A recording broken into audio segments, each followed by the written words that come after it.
오늘 우리에게 주신 하나님의 말씀은 누가복음 2장 1절부터 14절의 말씀입니다. 신약성경 89쪽입니다. 누가복음 2장 1절부터 14절의 말씀을 드라마 바이블로 낭독합니다. 제2장.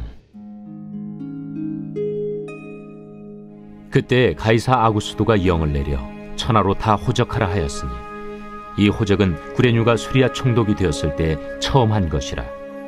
모든 사람이 호적하러 각각 고향으로 돌아가매 요셉도 다윗의 집 족속이므로 갈릴리 나사렛 동네에서 유대를 향하여 베들레헴이라는 다윗의 동네로 그 약혼한 마리아와 함께 호적하러 올라가니 마리아가 이미 잉태하였더라. 거기 있을 그때 해산한 날이 차서 첫 아들을 낳아 강보로 싸서 구유에 누였으니 이는 여관에 있을 곳이 없음이로라. 그 지역의 목자들이 밤에 밖에서 자기 양떼를 지키더니 주의 사자가 곁에 서고 주의 영광이 그들을 두루 비추매 크게 무서워하는지라. 천사가 이르되 무서워하지 말라. 보라, 내가 온 백성에게 미칠 큰 기쁨의 좋은 소식을 너희에게 전하노라. 오늘 다윗의 동네에 너희를 위하여 구주가 나셨으니 곧 그리스도 주시니라. 너희가 가서 강부에 쌓여 구유에 뉘어 있는 나귀를 보리니 이것이 너희에게 표적이니라 하더니 호련히 수많은 천군이 그 천사들과 함께 하나님을 찬송하여 이르되 지극히 높은 곳에서는 하나님께 영광이요 땅에서는 하나님이 기뻐하신 사람들 중에 평화로다. 아기 예수가 탄생한 성탄절입니다. 여러분 모두 메리 크리스마스.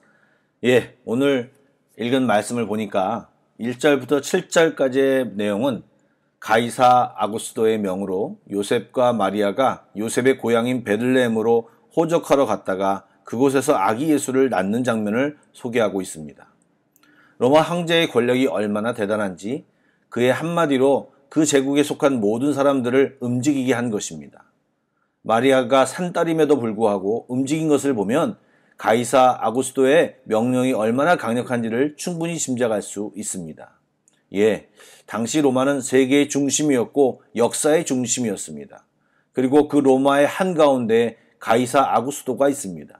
그의 한마디로 모든 것이 움직이는 것 같고 역사가 만들어지는 것 같습니다. 그런데 눈에 보이는 것이 그렇게 보일지 모르지만 성경은 예수님을 중심으로 역사가 움직이고 있음과 모든 시선을 예수님께 집중시킵니다. 요셉과 마리아는 지금 세상 황제의 명에 의해 어쩔 수 없이 베들레헴으로 가는 것처럼 보이지만 이 일은 예수님을 베들레헴에서 낳게 하고 결국 그것은 구약의 예언의 말씀을 이루기 위하여임을 알 수 있습니다. 미가서 5장 2절에 베들레헴 에브라다야 너는 유다 족속 중에 작을지라도 이스라엘을 다스릴 자가 내게서 내게로 나올 것이라. 그의 근본은 상고의 영혼에 있느니라. 아멘. 가이사 아구스도는 세금을 제대로 걷기 위해 호적을 명령했는지 모르지만 이 일은 요셉과 마리아를 베들레헴으로 보내기 위한 하나님의 계획이었던 것입니다. 당시 호적하는 일은 남편 혼자 가서 해도 되는 일이었습니다. 더욱이 5절 말씀에 보면 정혼한 상태이지 아직 결혼한 상태가 아니어서 아내라고 부르지도 않는 것을 발견합니다. 그런데도 불구하고 요셉과 마리아는 함께 베들레헴으로 갑니다. 더군다나 나사렛에서 베들레헴까지는 145km 정도 떨어진 거리로서 넉넉 잡아 일주일 정도를 생각하여 갈 거리입니다. 그런데 마리아를 데리고 가기 때문에 더 많은 시간을 걸려야 했을 것입니다. 그런데도 불구하고 거기 갔더니 여관이 없어서 마국간의 임시거처를 만들어 묵어야 했던 것입니다. 엄청 번거롭고 불편한 상황입니다. 그러면 왜 마리아가 요셉을 따라갔을까요? 성서학자들은 두 가지를 생각합니다. 첫 번째는 정혼은 하였으나 결혼하지 않았음에도 불구하고 임신을 한 마리아가 나사렛에 남아 고향 사람들에게 비난과 멸시를 당할까 우려했기 때문이라는 것입니다. 두 번째는 이미 천사의 예고를 들은 상태이기에 경건한 요셉이 구약의 미가서의 말씀을 성취할 목적으로 베들레헴으로 데리고 갔다는 것입니다. 여러분, 이것이 아구스도의 명령 때문이었건 요셉과 마리아의 상황과 믿음 때문이었건 하나님의 역사는 하나님의 택한 시간에 예수 그리스도를 보내시고 말씀하신 대로 베들레헴에서 낳도록 만드신 것입니다.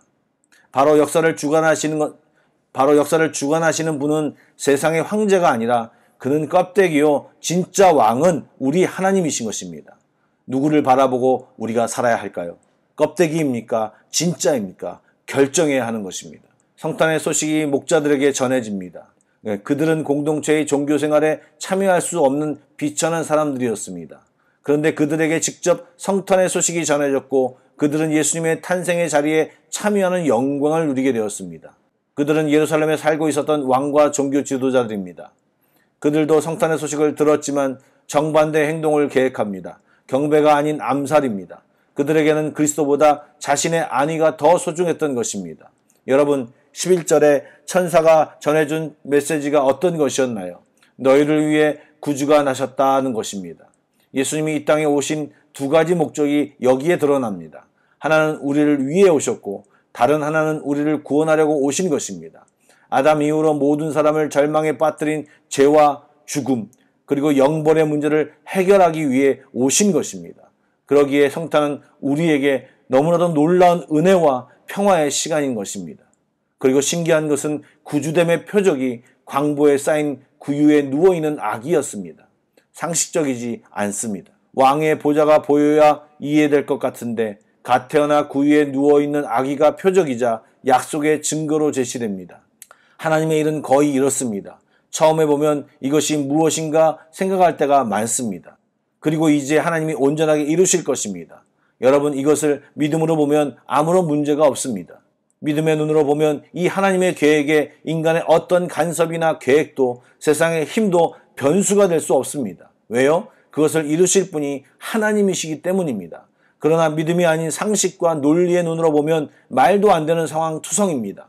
믿음의 눈을 가지고 성경을 봐야 합니다. 믿음의 눈으로 주님을 봐야 따라갈 수 있습니다. 이 믿음을 가진 자만이 성탄의 의미가 있는 것입니다. 여러분, 성탄이 여러분에게 특별한 의미입니까? 아니면 먹고 마시는 날입니까? 이 물음에 정확히 대답할 수 있어야 합니다.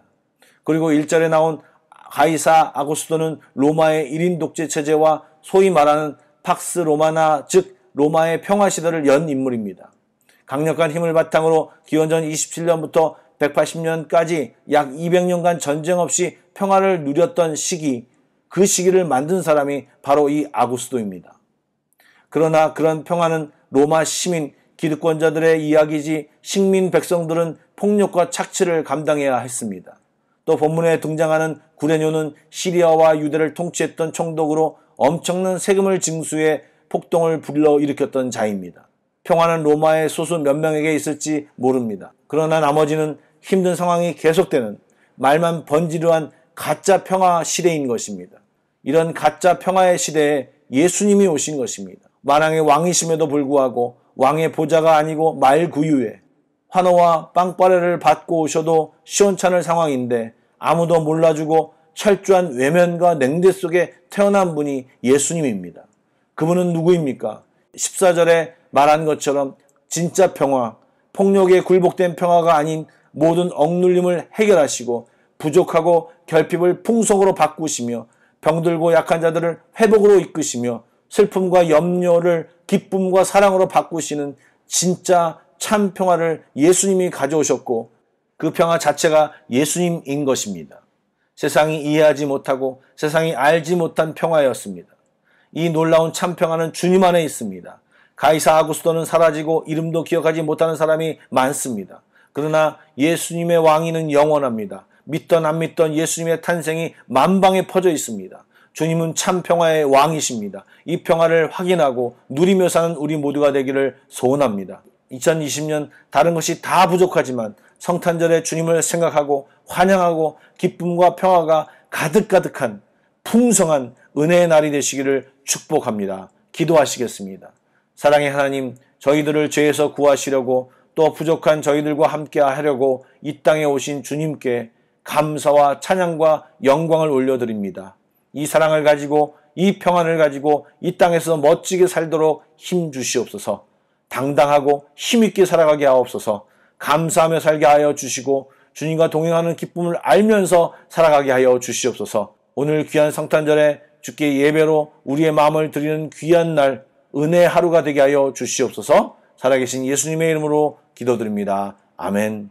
계속해서 프레이 투게더 1, 2, 3 기도 제목으로 기도하신 뒤에 개인 기도로 나아가겠습니다.